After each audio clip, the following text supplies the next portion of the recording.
niyo mpamvu hari ibintu nshaka tugiye kujya hanze Imana idushoboze habe hari kubona na 59 tugende hanze Franco.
wakoraga 2023 ariko utazongera gukora mu buzima bwawe uhereye uyu munsi kuko abantu benshi mu buzima bwawe umva se ngo gakurumva icyo kintu ukuntu gikomeye nizo gaze kuyoshira nanjye ari n'igihe mba nibuka ko ibintu aba ari ibanga mbona nyine oya neriwe ntabwo byari ibanga urumva ahubwo ngiye nayo kuzabikoresha nyine umukorera ira surprise kuko nari nzi kutazabwira ngo mfite nimero. Turatetse aya masaha turi kumwe na Latifa na papa wanjye twazanye kuriye Latifa na Keisha dada yo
Sawa, sindakuvugisha mu kanya.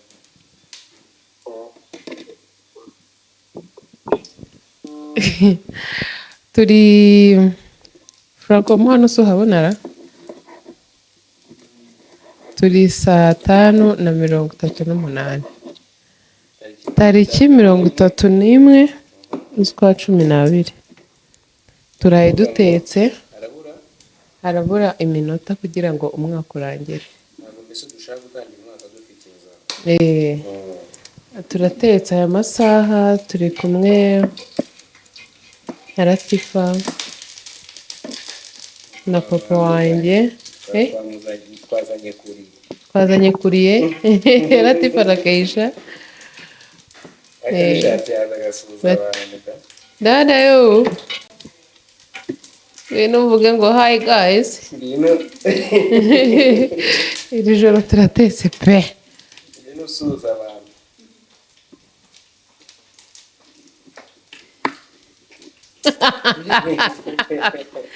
Ngwino hano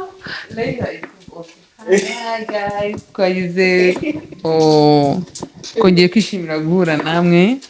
Ubu twavuye Gisenyi twaje, Imana tugereje inama amahoro. Twabonye accident 3 enye, subhanallah, ariko twageze hano amahoro alhamdulillah. Umushoferi ni umuntu ukomeye cyane, wakoze cyane. Yego, Nyagasani yaturinze. Ubu turi hano rero, turi mu bihe byiza n'umuryango na papa arahari. Ijoro tonto wakoze cyane. Okay. Tonto wawe njye ngita tonto. Ya Allah, alhamdulillah. ndebera ibintu ari gukora be reba ibyo bibuto ni ukuri kw'Imana. None Imana kutabikora. rekera irahagije. Ewe ni ukupfa kurya Kumbwira nisonzeshe. isonjeshe nyine Video yindi munda. cyo mazi wallahi irandana rifite niyo Nisanze mfite gutya.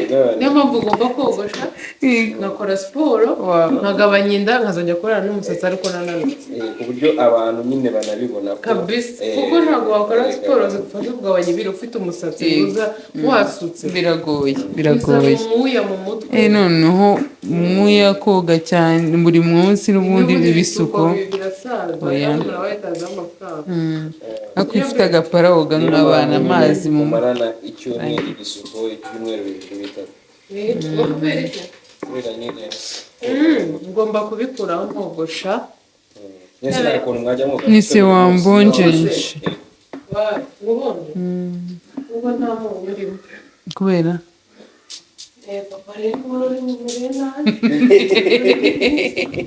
ubu ujyanye yo kamera se yakongera no gukora. Christine arahamagara magasani gatoya ngomba guhamagara umunsi ndateka nitendetse bitewe nuko ndarwaye ufite akantu k'agasereri kandi sinari kureka guteka. urateka wicaye cyangwa urateka ukoresha? ndagukoresha nkoresha Latifa nkoresha Christina byose wakwikoresha oya nikoresha gutese ugeze kwikoresha muri ubu buryo. amasaha yageze mwaka ugiye kurangira shyiramo hano yamba 2024 kera numvaga byonyine 2020 twumvaga bizaba 2020 twumvaga ari kera no 2024 deja.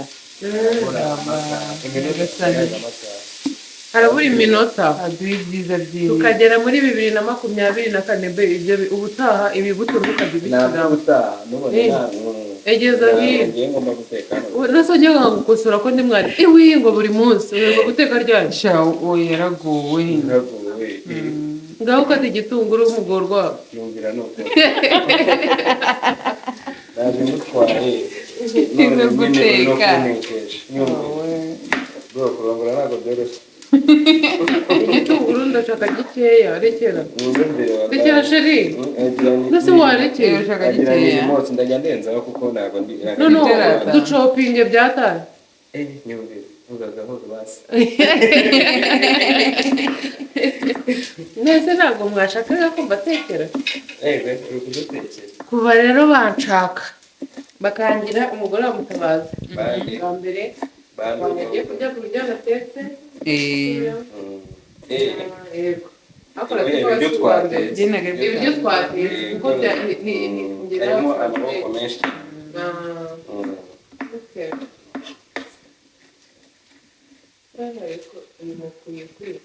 ngo ni ugucopinga ni ugucoca urugamba uwo yitwa Latifa murahura ari no kuri sinapu we ntabwo azi ko kamera ihari ukuntu nkunda sinapu mana mbishobora noneho nkabishyira no kuri YouTube bane ntacuruza wacuruza cyane ndapiramo hano tangawizi hano gatoya agatangawizi gake dutetse mikoro yanjye ntabwo iri hafi ngo chips mayaya be aho ngaho ni ukwivuna shyira ahandi shinga tangawizi gutyo nose birajyamo ubu hano uri kubita hasi mbega umuko be ngewe uranyishyura rekera nkwereke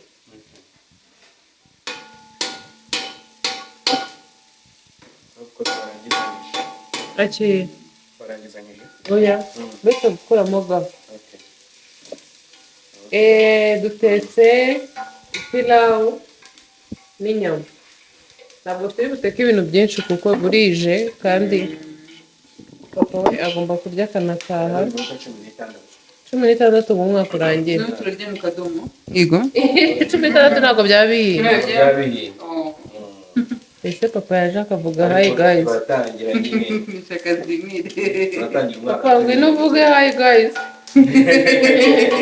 ndashaka pilawu masara kandi wabona niyo mfite nakumirwa mbabarira ndebere mana y'u Rwanda fungura ishobora kuba ntayirimo ikintu gitangaje nyine nayo baransubiza ku mwana kuko bibaye ababyeyi bahari tangiye kurangara nayo sibyo uretse gatanya ndahina ndeba oya nayo ndabyibuka yari mu masala yapanagara mu masara aze black pepper yama aze pilawu masala shaka uyu mwaka ni uwanjye ikintu mbonye ni uko ibintu byose bigomba kuba bimeze neza bari kubama ku nyama nkuru ibintu byo kongorerana ntabwo byemewe ibintu byo kongorerana ntabwo byemewe oya Latifa nayo ndi kumwongorera ibintu bijyanye na dose hano zose tugiye gushyiramo umuceri hano rero ukizemo pilawu masala ni nayo ya nyuma y'ihari urumva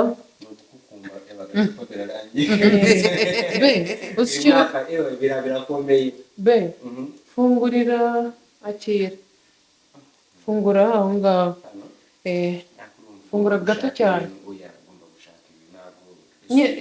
inuza agatambaro kanjye bakabuze nerireba kana ariko udahisha please ntabwo nshaka kumanuka hano ese watubwiye tukakureba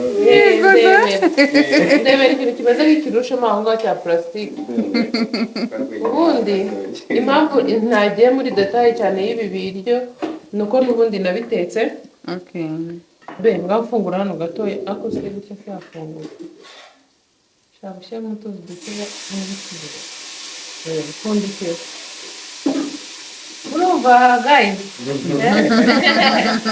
nanjye ndashaka guhindura uburyo bwo kuba abanyavuga hi guys cyangwa nkaba hello people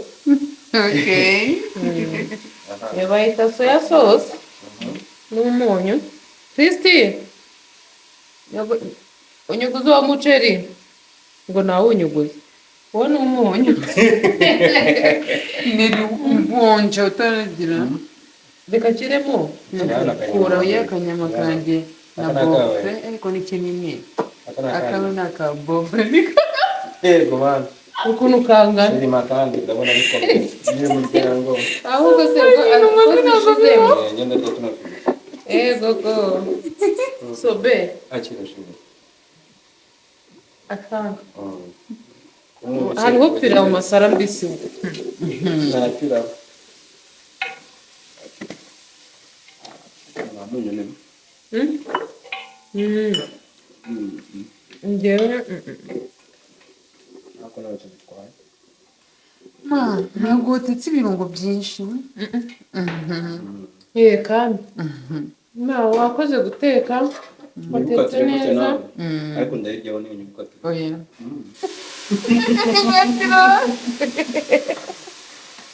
uyu munsi rero twatekeye mu kavuyo kubera turi abantu benshi kandi ntabwo dukora kimwe njyewe iyo natetse njyenyine haba hameze neza nta bintu by'akavuyo ndebe ubu ni ibihe by'akavuyo tonto reba ahantu hari gukatira inyama n'ibintu bihari None ibyo nakuye hano si byo twashyizemo.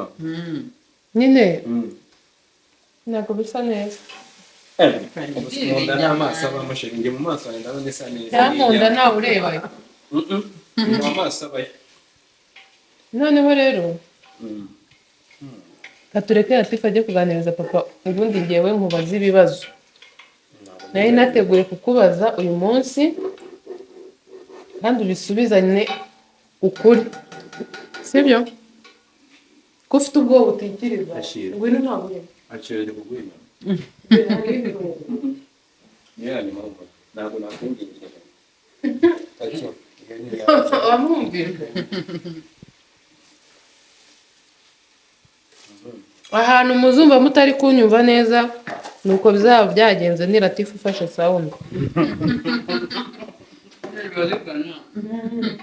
ari kugenda akayijyana Agiye kurya inyama. Ubu nakuramo gari. ibyo bintu Bebe. ibyo nibyo biraba Kubyandura. Yego nseri. byose iyo umuntu atetse ntabwo yandurura ahantu yakoreye Akariko kameje nagatera kose. Mutima nabanza kurya inyama. inyama y'inka ati nicyo ushimira Imana ko uyu mwaka urangiye uri amahoro ikindi ukaba urangiye uri inaha uri kumwe n'umuryango wawe oya nyine oya ntabwo nshaka kuvuga ntabwo nshaka kuvuga ngo ndishimye ngo kubera ko ngo umwaka urangiye ndi kumwe n'umuryango wanjye icyo si cyo gisubizo nshaka kandi wowe nicyo ushaka kumva okay nyine ni icyo ushimira Imana harimo ibyo bintu byose Kabiri minota 10. abashuti benshi abantu benshi bari kandi bafite ubuzima ubibona ari muzima byuka akajya ku kazi akomeye benshi bamwe barapfuye bamwe barapfuye abandi bararwaye uretse maze babwira ikintu nari ntabwo ngusubiza biba birangiye wambaye utabyibagirwa batabyibagirwa ndashimira ndashimira nyagasani ku buri kimwe cyose muri iyi myaka guhera 2020 ibintu byanjye bimeze bombo alhamdulillah rabbil alamin mfite n'icyizere inshallah n'ibindi Amen. ndashimye cyane ndashimira umuryango wanjye ndashimira impanga mfite abana mbere tantine benshi na Keisha yakuze yagiye muri segonderi na papa wanjye ndamubonye nakutarashira alhamdulillah iko bigana kantu uko mubikoze ndi busy babahaye ikigusho cyo mu nzu ngo garde sans toucher kuri boro ndemo yireba muvuga uti ujye mubona ihengamye kugira ngo borohere none ngenda ndashimira nyagasani kuri buri kimwe n'inema ama izigaragara n'izitagaragara ndashimira Allah kuri buri kimwe cyose Imana ishimwe okay rero ikintu nari ngiye kukubwira mpfundurira hano Mutabazi yarambwiye ngo ngandebe ngo nzagukorera ngo surprise umuntu umwe yavuze we simvuga izina rye undi yambwiye ngo bazafatanya ngo ni wowe noneho be ushaka kuhita upfundikira sheri be boy noneho yari azi ko nzibaza uburyo byagenze n'ibiki Latifa kare abakuvuyemo abavuze kananjye mbicumbikira ibindi nushaka kubimenya ungurire nyine urumva nagaratse ko mfite nimero zawe yego urangije umubwira stati nashyize yego nerije nagukatire nari mfite ishaza cyagiye no kuri nashatse kuzanga ko byanga byari kuri Instagram nashatse kubyanga ndabanza ndavuga ku kineri umutima wanjye ku kineri we atari wabigizemo yego ariko nishimye aho procedure rero reka mbanze mbabwire ikintu Latifa ushonje wishiwe ibintu byose ko biza iyo bije bitinze nibwo biba byiza kurusha neri gushyira mu mazi menshi oya nta bwinshi umva mbabwire ikintu kimwe njyewe ntibirekera iyi ndarekeye uyu muceri ni mwinshi uratureba ariko ubu burikiye nyine uraza kureba ibirungo inyuma wallahi byabaye biki ntabwo bikibaye pirawu birasa neza birasa neza mbega bapfundikira ni ngombwa ukunda paka umuhondo umupira ari umuhondo apfa no kuba karimo agahumuro karyoshye ndagutse ntacyo bitwaye hano niba abana niba amasorori sinzi ibintu byose hari ibintu mfite akantu ko kuba nyine be agiye umusiramu nemerewe gukora ibyo nshaka izo boruze oya inyanya ndazikoresha mu bindi nimara kumenya ko mfite nimero ya mboleya yawe wumvise bimeze gute warakaye oya namubwiye ni nakuvumbuye Latifa nabangagira ngo gutese nawe ntabwo yari abyumvira mba ndabimubwiye be n'izo gaze kuyoshira hari n'igihe mba nagenda nibuka ko ibintu aba ari ibanga mbona nyine oya neriwe ntabwo byari ibanga urumva ahubwo ngiye nayo kuzabikoresha nyine umukorera iriya surprise kuko nari nzi ko utazabwira ngo ufite nimero ubwo si mwamere kuganira rero ngiye kamubwira hari ibintu byose sibyo hari ibyo mutaganira hari ibintu ntabwo ari kumubwira ngo none se ari guhita kwandikira ngo muhaye nimero oya njye hari ibintu ntajya nitaho kandi ari ingenzi nk'uko uba njye ntaraziguhaye nyine ariko twari kuba twicaye nyine ukazi nyine mbwira nakubwira ngo washyira nimero za Latifa ibaze ngewe za mboleye nirazigira mfite ibibazo by'isuku tuzigira none se kunazigize none kubera iki kandi mboleye muravuga ndireba na stati yawe ariko akoreba agastati zawe nuko nawe ishaka mbivuga ngira agastati zawe yarakwandikiye namwica oya yego mbivuge none se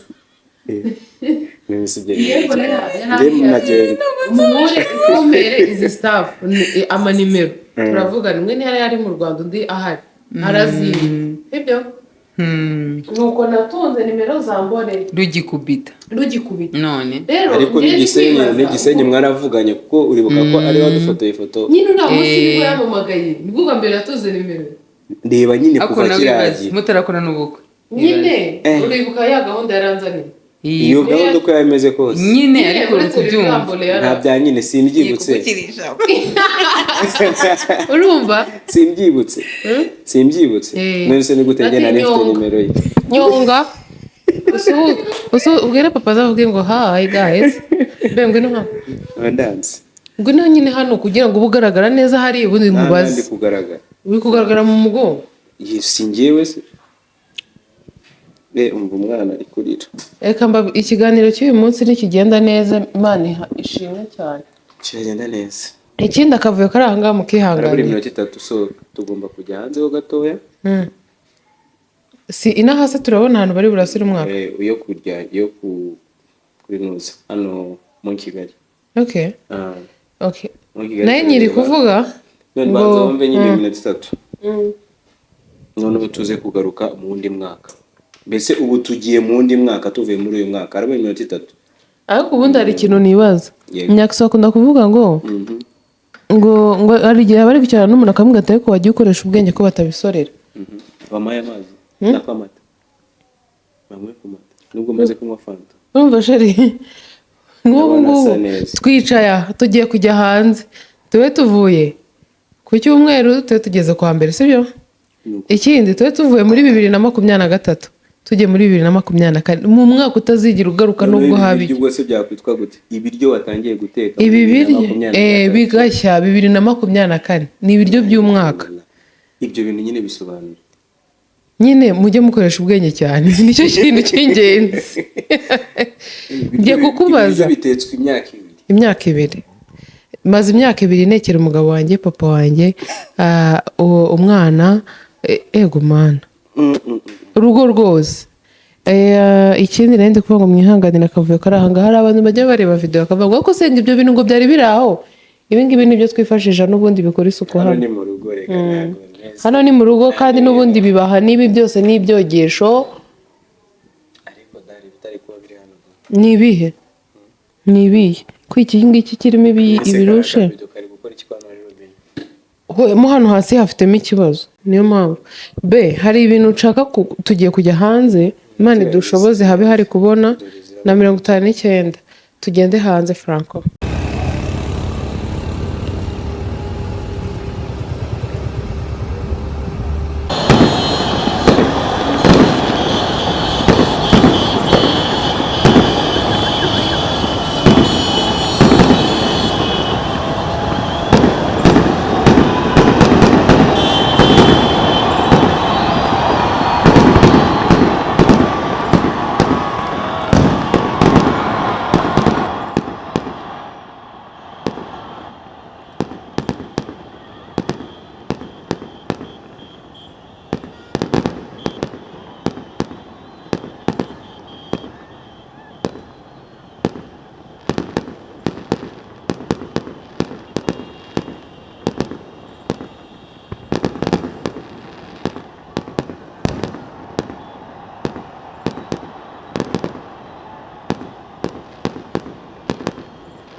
Mbona nazo ukuntu ameze ugiye kongeramo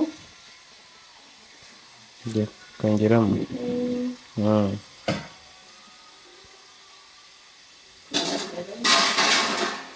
kuri kumena ibintu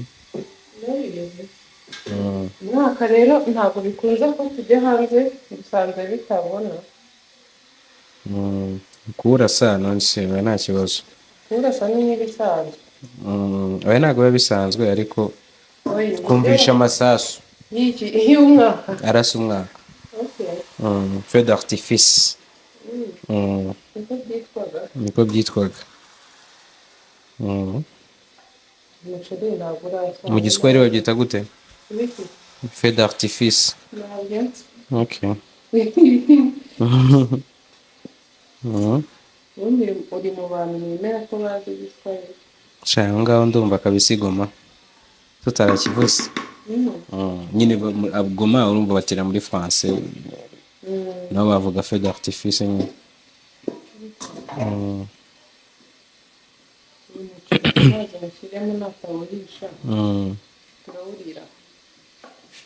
cyaba ari ikibazo none ibaze guteka imyaka 2 ntunashye cyaba ari ikibazo okay utangiranye akavuyo umwaka cyangwa okay wapi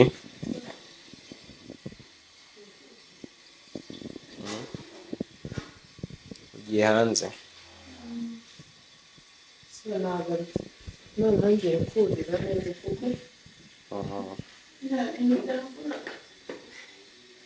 nkeneye ariko nyine nyine ariko nyine akira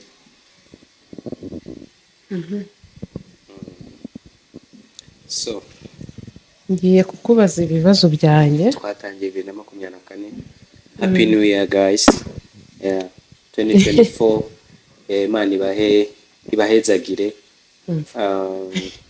dore muzagire dese biba Franco uri kurebamo tumaze iminota 9 n'iminota 9 dore zageze na tumaze iminota 9 nous sommes lundi le 1er janvier 2024 ni kwa mbere tariki ya mbere z'ukwezi kwa mbere 2024 first turahera kuri Monday 1st January 2024 mana nyagasani muri Swahili we kuki utabivuze mu kinyarwanda kandi umaze kukivuga navuze français nshaka ikindi kirimo kimwe uvuga bivuga mu kiganiro enjoy kabisa asa mwaka nyine umamata kandi ndi mu bantu banywa amata gake sha ntabwo byoroshye kabisa sibyo benge ushatse gusobanura amata mu Banyarwanda arubashywe mu make amata mu Banyarwanda uruvuze ngo mu Banyarwanda niba ari amafaranga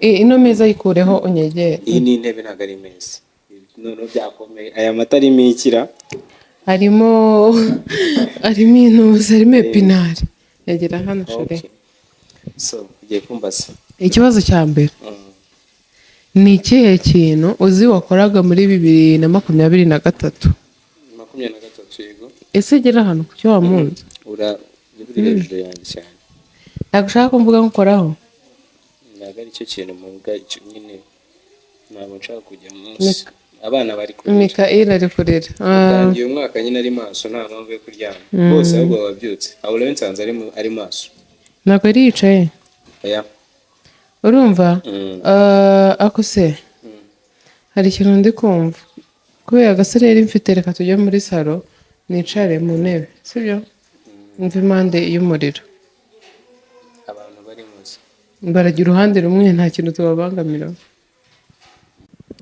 abantu muri kutureba rero mwihangane uyu munsi twabaye inzererezi ntabwo turi gukorera ahantu hamwe ariko ntabwo tugomba kuguma ahantu hamwe baya nuko numvaga ndi kuzungera ko ukuntu maze igihe kinini ntaruhuka noneho kujya kwegera umuriro bikaba ibindi bende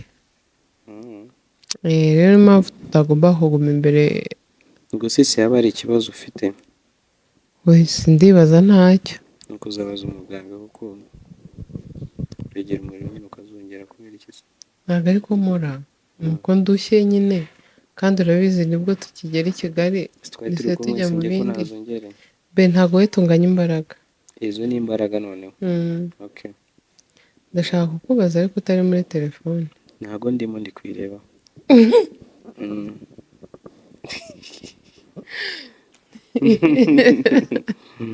ngambwira ni ikihe kintu wakoraga muri 2023 sibyo wumva utagomba kuzakora muri uyu mwaka Imana idushoboje kugeramo turi amahoro amina sibyo numva nazakora wakoraga 2023 ariko utazongera gukora mu buzima bwawe uhereye uyu munsi kuko abantu benshi mu buzima bwawe umva se ngo byakurumva icyo kintu ukuntu gikomeye bese mbanza nkubwira abantu benshi ku itariki ya mbere z'umwaka baba bagiriwe amahirwe yo kugeramo hari ingamba bafata sibyo hari n'ibintu baba bakora bakavuga bati ibi bintu ndabiretse nyine uyu mwaka ngiyemo ntabwo nzongera kubikora urugero hari nko ku gitsina gore kugenda nyine yabona ikintu ahantu agahita akigura nta gahunda yari afite yego akavuga ati ngiye kurwana nabyo uyu mwaka wa 2024 sinzabikora wowe ni ikihe ikibazo gikomeye cyane urumva muri rusange nshobora kuvuga wenda mu bijyanye na siporo, nshobora kuvuga mu biki sinzi wowe mbwira ikintu kimwe cya bibiri kijyanye n'iki. Mbwira impakaritsiye. oya nta karitsiye mbwira We banza noneho usubize icyo kibazo gutyo ukimbajije, ndahita uburyo ukinsubizamo biratuma amenya ukuntu ngusubiza. ugiye kugukopeza igisubizo Nese ni ukumbaza gusa ntabwo ari examen. We mbaza nako subiza icyo kibazo kuri wowe nyine. ngewe hari icyo kintu ushaka guhindura. ngewe ikintu ngomba guhindura sibyo. Yego. Hari ibintu ntajya nitaho kandi mba ngomba kwitaho sibyo. Urumva ni ibintu byinshi uzahindura. Oya. Okay, kambivuge neza. Hari ikintu ntajya nitaho. Nari bubashe nyine gusobanura ngo nyinjiremo cyane. Ngomba gukosora. Ni kimwe. Nkubwira ikintu se wakosora basi. Oya, banza usubize ikibazo nakubajije. Ubwo byarangiye nyine hari ikintu kimwe ugomba gukosora. Ndiye kirahari.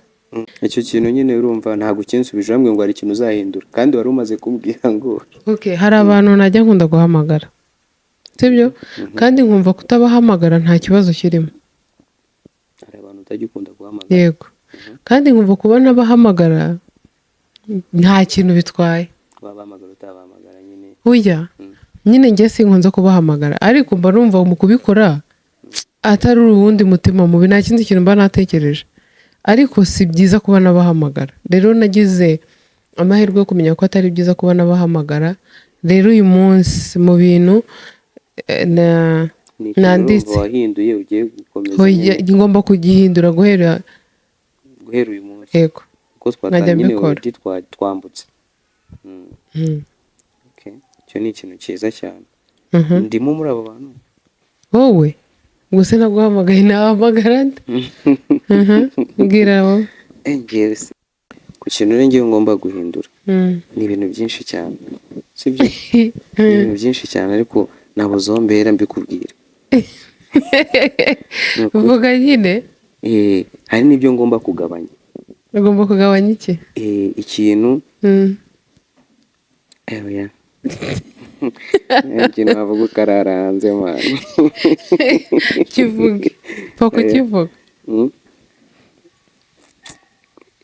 Ikintu ngomba guhindura. Ugomba kujya uza nawe kumfata. Nyubira. Okay, ibyo nta kibazo. Okay. Urumva nabuze mbese ikintu nkubwira. Ni ukuvuga ko ntacyo uzanye. Ntago hari ibintu byinshi ngomba gushyiramo imbaraga ariko ntabona ukuntu mvuga nyine mvuga gutya. Kimwe shari mu bintu byo. Oya, ngewe ntabwo ari ikintu kimwe ngomba guhindura, hari ibintu byinshi ngomba guhindura kuko nshaka iterambere. Ntabwo umwaka nawe urangiza ngomba gukora nka audit yanjye nkareba ese ntangira 2023 nari ndi hehe, nari imeze nte, nari mfite iki, nabagaho gute, nkareba nyine buri engo yose siporo ese nayikoraga gute. Ubwo mpereye hasi nyine nshobora kuvuga nkanjye nkavuga ni okay, nakoraga siporo, nakinaga football kuwa kabiri no kuwa gatandatu, uretse ko amatariki twahinduye nako iminsi ni kuwa mbere no kuwa gatatu, nkavuga okay kuwa kabiri kuwa kane no kuwa gatanu nzajya nkora siporo mu buryo ubu n'ubu. Nzajya na foot kuwa mbere no kuwa gatatu ariko kuwa kabiri wenda mu gitondo nkore cross. Icyo kintu nyine nkahita nyisetingamo nkatangira umwaka ariko bimeze sibyo. Kote wenda kote finance nkavuga ni muri umwaka nakoraga ibi na spendingaga gutya nkuko navugaga ni okay nafite canal ubu nageze kuri DSTV ubu nyine nzakora iki.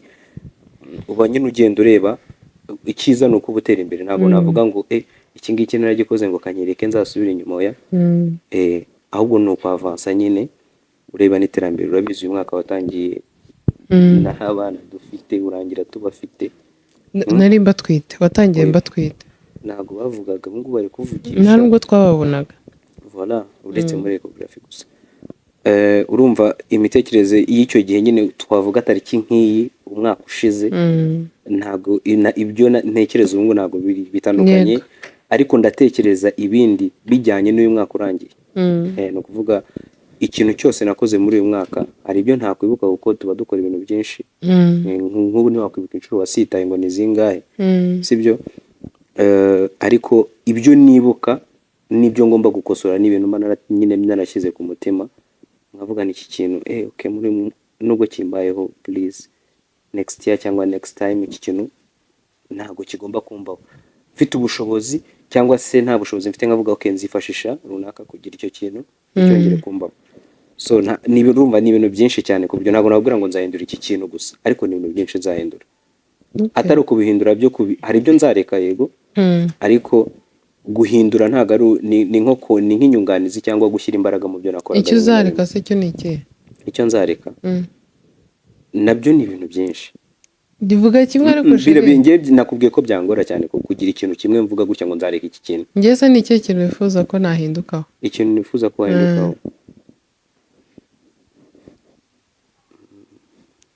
urumva ni ibintu byinshi. Ariko ibintu byinshi byabaye ibintu byinshi.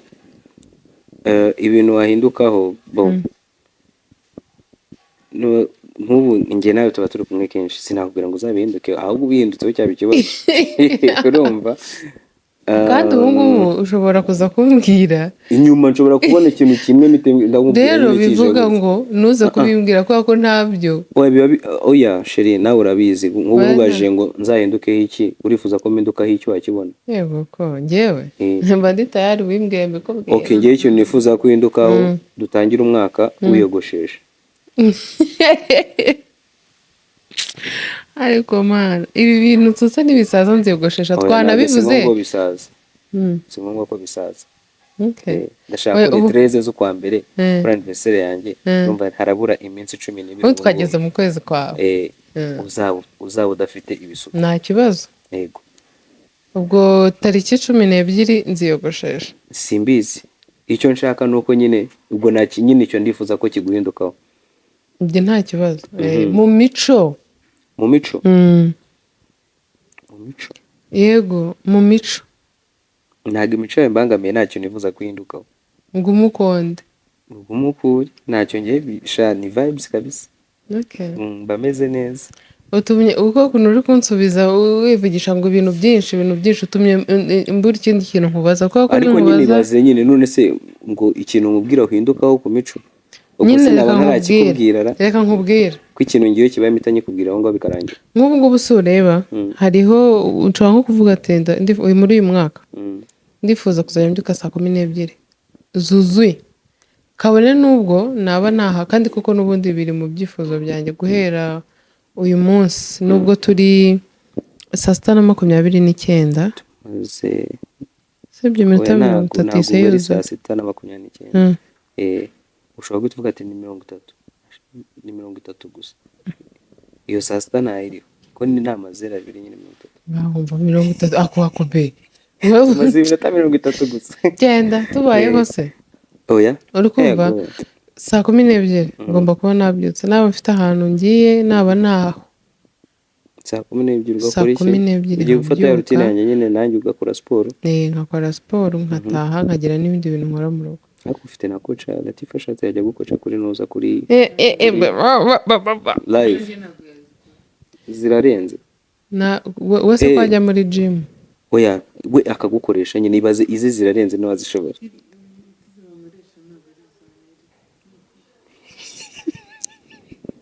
Ndababaye cyane kubera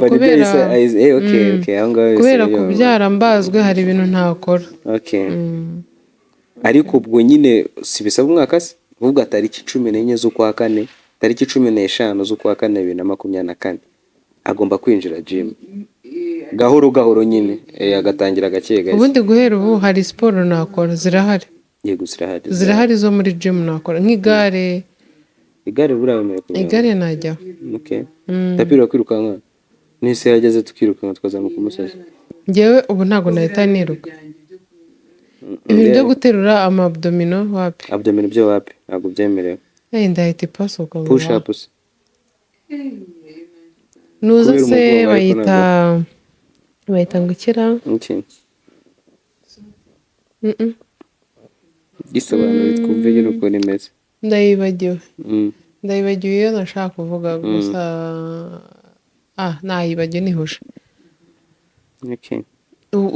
ibibazo byanjye nari nateguye kukubwira biragoye kuko njye nkubwiye muri angle zose kandi n'undi muntu wese udukurikira kuvuga nandi kukubwira buri muntu wese nyine aba afite ukuntu yikorera audit. Gukora audit ubundi ni igihe cyo kureba nyine akenshi aba ari umutungo wawe ukuntu hakoresheje mu makampani zimwe namwe nyine bakora audit nyine kugira barebe expense nyine ukuntu nyine amafaranga yasohotse ate, yinjiye ate, yakoreshejwe ibyo yagombaga gukora.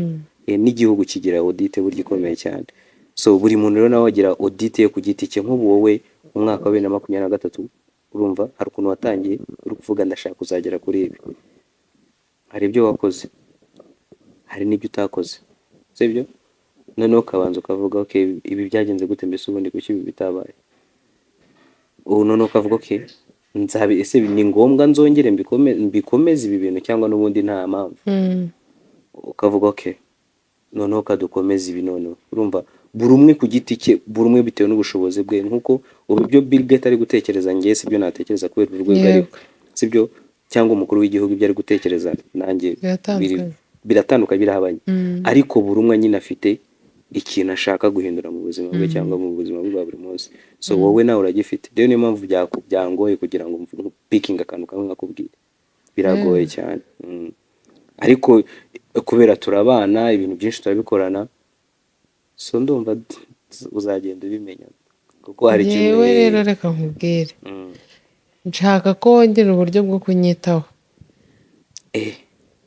ubushize yarabivuze. Noneho ushaka nyine uko byari biri ni byiza, ariko yaje ariko burya mu kinyarwanda ariko iyo uvuze ngo ketchup burya ariko bya bindi ubu sibye ibya mbere ugiye gutangira ibindi.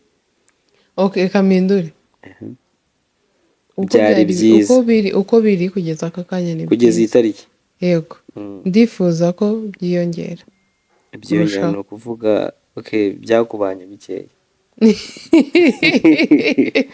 Oya ntabwo byambanye bikeya, ahubwo nuko kwitabwa hari byiza. Hari umuntu ubyanga? Ntabwo mwitaho. Urabikora nese kuki uri gushaka ibirenzeho? Harandi wabibonye? Nuko nzi ko bibaye bitangwa nabi. Oya nyine harandi wabibonye ku buryo wumva ko nyine twabaye dukeya. ushaka nyine kugwa ivutu. Bagira kana n'abantu bari ngomba nkubwiye.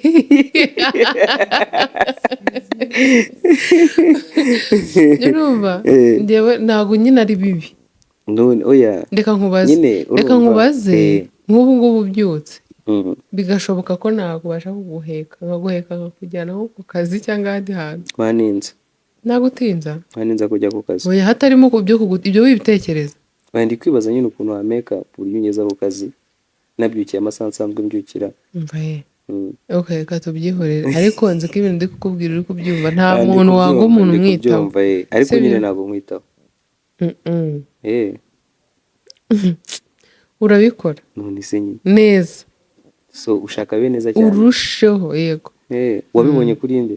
Nawe. None kuki wumva ko ibyawe atari ibyo bihagije nyine? Kuki ushaka ibirenze? Nshaka ibirenze ibyo ngibyo kwa nzi ko ufite ubushobozi bwo gukora ibirenze ibyo ukora. Ubu bizi gute se? Urugero ufite? Yego kandi ruguturukaho. Okay hari akantu nakoze ndakareka.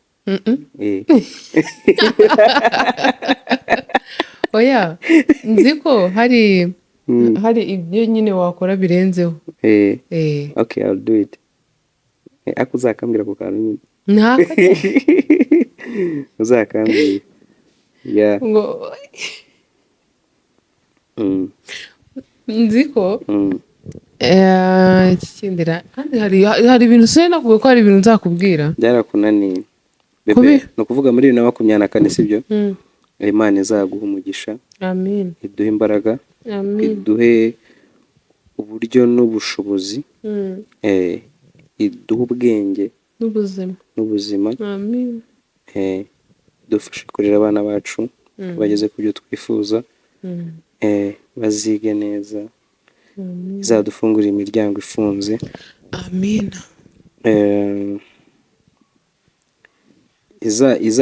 Izaduha ubwenge mbese izaduha uburyo n'ubwenge bwo gushaka amafaranga. kuko amafaranga ni meza iyo yabonye nyine wakoresheje ubwenge bwawe atari ibintu. Ubundi abantu bakundana iyo bafite n'amafaranga bafite n'abana n'urugo rurimo amahoro baba bameze neza cyane. Izaduha amahoro mu rugo rwacu, izakomeza kuyaduha ko turayafite, duhe n'iterambere. Nibyo, no kutibagirwa no kutishyira hejuru, no kubaha abandi, kumvikana no kumvikana n'abandi, kandi n'abantu bose bankunda bakunda famille yacu. Imana ibyo twifuriza twebwe ubwacu namwe Imana ijye ibibaho, ko nta muntu wakwisabira ibintu bibi. Ibyo twebwe ubwacu byo twisabira namwe Imana ijye ibibaho, kubera ko ni iby'agaciro kuba mutureba. Ejo bundi Imana nidushoboza mu kwa gatandatu, sibyo twabyabonye umwaka uzaba ushize YouTube ifunguye. Rero icyo gihe ntabwo nzi ukuntu bizaba bimeze. Imana izadufasha, Imana izaduha ifaranga byinshi uwo munsi, duhe n'ubuzima. Hariho abantu benshi dukora agafete keza kameze neza, tubashimire. Ariko n'ubundi ntabwo ngiye biri bumbuze kutabashimira, kuko ugomba kubashimira. Ubu ngubu nabonye ari 65,900. Ni abantu benshi baba biyongereyeho, kandi uzi iki, reba nyine kuba umuntu arangije umwaka hari ibintu yungutse mu buryo bwose, ukagira ikintu wunguka haba mu rugo rwawe nyine mu bantu, ukagira n'ubwenge wunguka gufungura YouTube ukabikora bikanaryoha. Ko bikomeye, biba bikomeye nukuri, birakomeye. Kandi ikindi nyine no kubasha kubikora byibura ukabasha no gushyiraho video, ukabona nubwo yaba ari iminota 2, ubu uri umuntu ukomeye. Kuko gutekereza ikintu ukora abantu bakakireba, abantu barenga 100,000 n'abonye 300. Ntabwo biba ari ikintu cyoroshye. Rero njyewe ndashimira abantu ukuntu banyakiriye kuri YouTube mu mwaka ushize. Ku munsi njya mbivuga, umunsi wagiye kwira ari uwa kabiri mfite 10,000. Hari abantu babisereburira bamaze hafi amezi 7, hafi umwaka, babonye 10,000. Kandi nanjye byarashobokaga ko nababura cyane, kuko ntabwo nari mbizi. No mu bintu byajyaga bituma ninda gufungura iyo YouTube, nuko natekerezaga ko bishoboka ko abo bantu ntababona, numvaga bidashoboka. Ariko Nyagasani yarabikoze, aranabamo abo bantu banankunda. Rero umwaka twavuyemo mu masaha yashize, navuga ko wari umwaka wacu. Wari umwaka twabonyemo abana, umwaka nagizemo YouTube. Kandi abantu murabizi YouTube ntabwo umuntu abikora nyine gutyo gusa, ni akazi. Ni akazi. Kuba rero mu kazi kanjye byaraciyemo, Imana ikameramo umugisha, ni ibintu nshimira Imana nyine mu mwaka ushize ndetse n'ubwo tugiyemo. Imana inakiremo imigisha myinshi, kurinda abantu b'ibisambo, abantu b'abayoyomye, abantu bakunda kurya bonyine. Tujye dusharinga buri umwe, Imana ibandinde, buri umwe umurekere isahani nushake gufatiye, kandi yawe nayo nta kibazo ifite. Abantu ubundi baba bumva ko umuntu hari ikintu yabura, kandi nikijye mu maboko yabo, abona Imana ibahe guhinduka, kubera ko baba bafite agatima atari. Abarokwe navuga ngo fire. Fire nabonye wallahi umwaka waragiye yatsapye iherena, anyumvisha yanyica. So rero ubu se tugiye gusoza wasoza kuko tugatangira umwaka, dore burije, kandi turi kumwe na papa. Burije tumugaburire yitahire, abashe kujya kuryama, abashe no kumeza akazi. Ejo muzakora? Ni nk'itegeko. Ejo muzakora? Taryama. N'ibyo byagiyemo. Ntabwo byabura. Kandi hari abantu bagiye bareka abantu bajya bonana. Kutegera. urukumva Be. buranije tureke na Frank asanga urugo rwe Ese byarangiye neza bro? madamu yibarutse amahoro Yewe. nawe tumureke yitahire burije nibidukundira turabereka ukuntu mu muhanda hameze. Imana idushoboze tubikore vuba vuba tugende. Ngambiranye ijambo ryiza rero ubundi. Reka mbaze nkubwire ntago nari kugenda nakubwira uranzi. Umva kandi. Ngiye banyitavugirije. Tabakeca. Imana ikomera umugisha rukumva afata muri iki kiganza cyanjye. Asante. Rukumva mwana wanjye. Yego mwana wanjye. Imana ikomera umugisha. Imana ihaze ibyifuzo byawe. Imana ikurinda abantu baguteza ibihombo muri uyu mwaka. Uri guseka? Ubwo busabitse. Abantu baguteza ibihombo, Imana iguhe inshuti nziza. Amen. Imana ikurinde inabi ibiremwa byayo. Amen. Imana ikomeze iduhe ubuzima, iduhe gukomeza gukundana cyane, kubahana, gutera imbere. Icyizere kiba gihari umuntu aba akibona ko bihari. Imana rero ikomeze dushyigikire mu rugo rwacu, duha amahoro. Imana nibona cyane, Imana nibona hari umuntu mubi tugiye kwinjiza muri uru rugo ijye idufasha uko bishobotse kose ntahakandagire mu buryo bwose bushoboka. Tugomba gusenga buri munsi ngenda senga ntabwo kwinjiramo Imana kandi ijye iturinda kwirara mu bintu byose. Imana rero ikomeze tube hafi twe n'umuryango wacu wose. Imana iduhe gukundana. Tunashima Imana ko uyu mwaka tuwurangije turi kumwe na muzehe nawe Latifa dada yabaye Imana yadushoboje kuva kwa gatanu mu mwaka uri hafi kurangira kugeza akanya turi kumwe na Famille. Rero Nyagasani akomeze kubarinda namwe, Imana ibamera ibyiza. Rero ngewe Jari ndagiye mvuze bikeya ibindi ndabivugira inyuma ya kamera. Nta kibazo ntari kukumva.